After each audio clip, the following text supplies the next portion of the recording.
السلام علیکم. گازره یو ډیره زبردسته میوه ده. سبزي ده. میوه ده که سبزي ده دا خو راته تاسو کمنټ کې وایئ. خو زه تاسو ته په دې ویډیو کې د ګازرې ډیر مفید فایدې ښیم او په لومبي نمبر چې کوم فایده ده هغه نارینهو دپاره مردانه طاقت دپاره ډیر زبردسته ده. د ګازرې خوراک د ګازرې استعمال بل د ګازرې نه یو خاص قسمه جوس جوړیږي چې هغه تاسو استعمالوئ هغه تاسو څکئ روزانه بنیاد باندې. نو ان شاء الله تاسو ته به مردانه کمزوري کله هم نه راځي او د مردانه طاقت لپاره به د دوایي خوراک ضرورت هم نه راځي. هغه نسخه زه تاسو ته په ویډیو اخره کې مکمل تفصیل سره پوهیوم. خو لومبی یو څو فایدې د ګازرې تاسو ته په دې ویډیو کې زه ښیم. په لومبي نمبر چې کوم فایده ده د ګازرې کې یو خاص قسمه ویټامین دی هغې ته ویټامین ای وایي او دا ویټامین ای د سترګو د نظر بینایي دپاره یعنی نظر تیزولو دپاره بهتر دی. د چا نظر کم وي نو هغه چې د ګازرې خوراک کوي نو نظر به انشاءالله واپس بحال شي.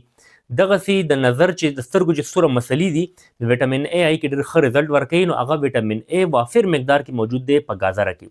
روزانه چې چا نظر کمزوري روزانه د ګازرې خوراک کوئ د نظر مسلې به انشاءالله نه راځي. دویم په ګازره کې فایبر دی، پوټاشیم دی، انټي اکسیډنټ اجزا دي پکې کم چې د زړه صحت لپاره ډېر ضروري دی. زړه صحتمند کوي.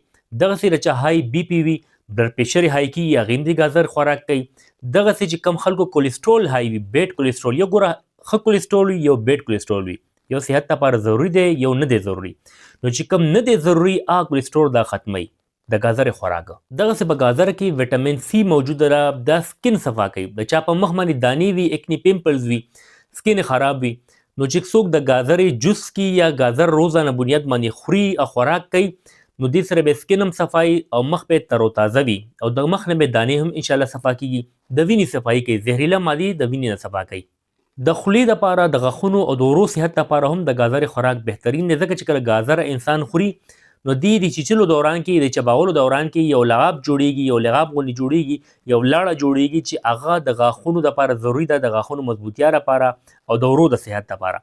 چا چې د خولې مسلې وي خولې نه بدبو ځي ای د ګازرې خوراک کوي د خولې نه به بدبو هم ختمی شي چې کوم بکټریا بیا به مړه کېږي او د غاښونو او د ورو صحت لپاره هم ډېر بهترین دی. دغسې څنګه تاسو ته ما وي چې دې کې ویټامین ای ویټامین سی دي دا د سکن دپاره د ویښتو دپاره ډېر ضروري دی. چا سکن خراب وي مخې خراب وي په ژمي کې اکثر خشکي ډېر زیاته راشي شونډې چوي مخ چوي یا ویښته ډېر کمزوري شي ویښتو کې خشکي وشي نو هغې د ګازرې خوراک کوي او کوم جوس زه تاسو نسخه ښیم په اخره کې نو هغه چې استعمالوي نو د ویښتو مسلې به هم نه راځي او د سکن مسلې به هم انشاءالله نه راځي. په ګازر کې کیلریز ډېر کم دي او فایبر سیوا دی. نو چې کوم خلک وزن کمول غواړي د ګازرې سلاد دی خوري نو دې سره به وزن کنټرول بل به خېټه ډکه وي لکه ډېر ساعته پورې به موړ وي. نو چې کوم انسان ډېر ساعته پورې موړ وي دوباره خوراک ضرورت نه راځي نو هغې وزن هم په دې طریقه باندې کنټرول کولی شي. کومو خلکو ته کنسټیپیشن وي قبض وي خېټه سخته وي ډېره زیاته هغه د ګازر سلاد استعمالوي نو خېټه به نرمیږي بغیر دوا استعمال به انشاءالله د خېټې دا مسله چې کوم د قبض دا به ګازرې خوراک سره ختمیږي. چې کوم سټوډنټان دي حافظې کمزورې ده یادداشت یې کمزورې دی هغې د ګازرې خوراک کې د ګازرې استعمال دی کوي خاص طور سپیشلی د ګازرې حلوا دی خوري نو حافظه به صحتمند وي یادداشت به ډېر زیات بهترین شي د ګازرو حلوا خوراک سره یا د ګازرې جوس کلو سره.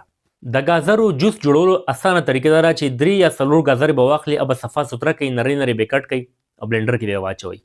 ورسره به 1 چمچ رس د نیمبو واچوئ 1 چمچ شات به واچوئ او 1 ګیلاس اوبه به واچوئ. دا بلنډر باندې ووښئ بیا به یې چڼ کوئ او هغه چڼ کړي جوس به وڅښئ. ورځ کې 1 ګیلاس کافي دی. دې سره به ستاسو سکن هم تروتازه وي د اوبو کمی بدن کې نه راځي او دا څومره مفید فایدې چې کوم دي ما تاسو ته ذکر وکړو دا به ټول تاسو ته انشاءالله میلاویږي د دې جوس په استعمال باندې.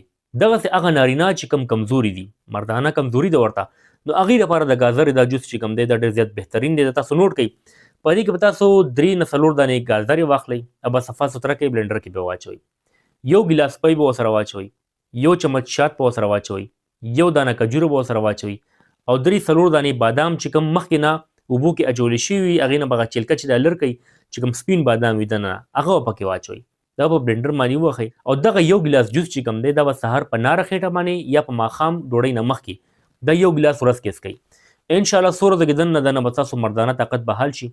بل دا نه صرف مردانه طاقت به بحال شي هارمون چې چا امبیلنس وي هغه هم نارمل شي. جسمانی توانایي سټیمني لپاره جسمانی تکاوټ وي د چا ستړی ستړی کېږي ملا درد خپو درد مکمل چې څومره مسلې وي کمزورتیا سره او به انشاءالله دې جوس سره ختمي شي.